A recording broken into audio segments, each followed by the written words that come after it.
Hey everybody. So I'm back. I'm sorry it took so long. I knew I said I would get a video up by Wednesday, and well, today's Sunday, so I didn't quite make that deadline. But I did a lot more research in that time, and I found out that I needed a few more things. So I needed to go by my hardware store. I bought some window screen. I bought a little tub to store the moss in because I took a bit of a detour. I decided to create I guess, kind of a hermetosphere for my moss, but that's just so I can get moss growing. That way I don't have to put in a dry piece and hope that it latches on. I can pull out some that is already live and just apply it in there and get things going a little faster. Now I learned all this from watching some YouTube videos as I was doing more research, and I'll link those below so you can check them out yourself. Like I've mentioned previously, I'm definitely not doing this from scratch. I'm standing on the shoulders of giants, if you will. I'm just trying my best to mimic what I've seen online and make it my own. Another thing that's delayed the actual construction of the hermetosphere is that I learned from the same channel below that things called springtails are really good to have in the soil because they act as decomposers, and then they put some carbon dioxide back into the atmosphere of that hermetosphere so that the plants have something to convert back into oxygen for them. So I looked online on Amazon. Springtails are like $20 to have shipped. That's a lot. Well, fortunately, like I mentioned, my fiance works at an exotic pet shop, and because of that she knows about things happening in the area, and we're having a reptile show this coming weekend, so a week from yesterday, Saturday, that I'm going to be attending, and I hope I can find springtails there. If I can't, I'm going to have to settle on ordering them from Amazon, and then wait on shipping then.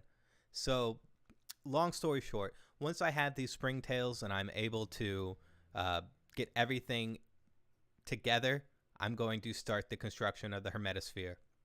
It's killing me inside because I love to do things immediately. It's kind of a curse. I wish I wasn't that way. So maybe this is teaching me a lesson. Anyway, sorry about that tangent. Here are the steps I took in creating a little moss biome. Too much Minecraft. A little moss biome for so I can have some live moss whenever I actually start this hermetosphere. Thanks for watching.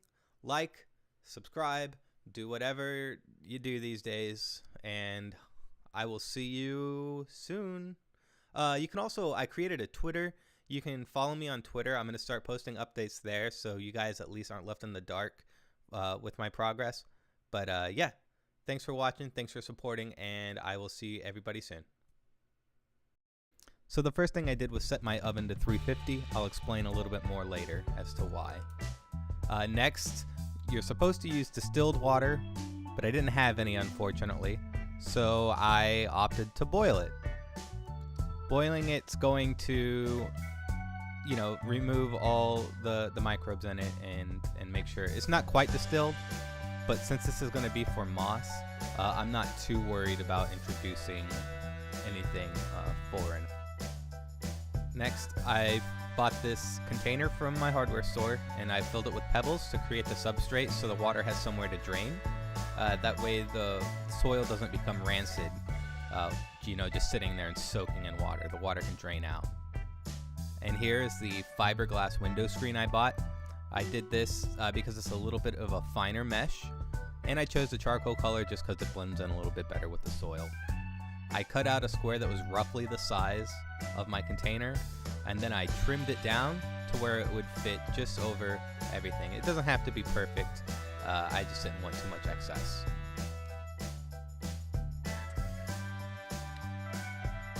So the water's beginning to boil now, and I'm going to let it do that for about 10 minutes. Just to make sure everything is clean. My oven's preheated at this time, so I'm going to go ahead and place in my soil, and this also removes, you know, any critters or life that have gotten into it. I'm going to do this for 15 minutes. So now the water's been boiling for about 10 minutes. So I'm going to turn it off and let it cool down so I can fill up a little spritzer bottle. Here are the plants I bought.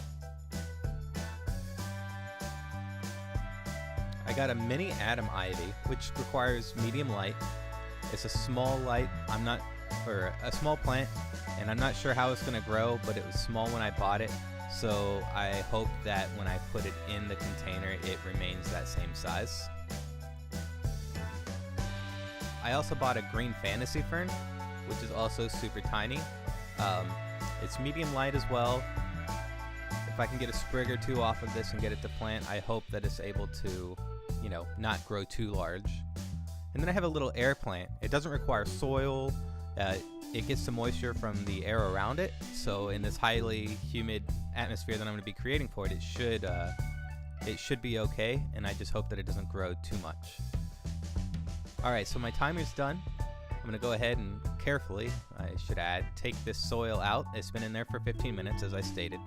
This is just normal potting soil. I know I probably didn't have to bake it, but I just wanted to be safe. You know, if I'm going the extra mile to boil my water, I might as well just make sure that my soil's clean.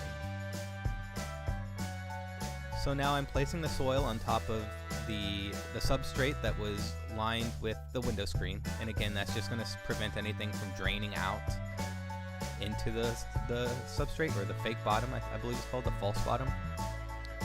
And I do this about 2 or 3 times. I think about 2 or 3 cups of soil.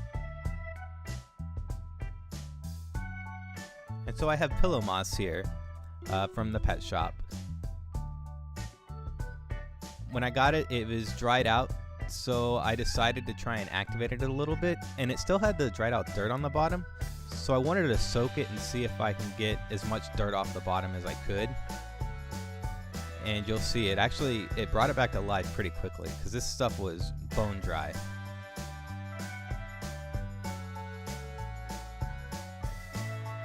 The water cooled enough, so I transferred it into the spray bottle, and I was just wetting the dirt here to make sure the soil's moist, and you know, that way the moss has something to grab onto.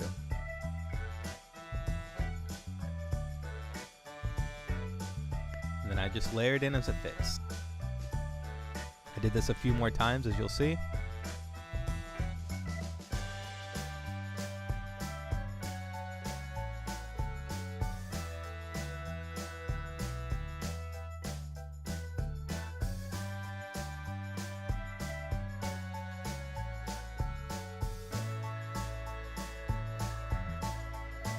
I also did some experiments here. I didn't soak all of the moss. I put in a few dry patches just to see how this would work.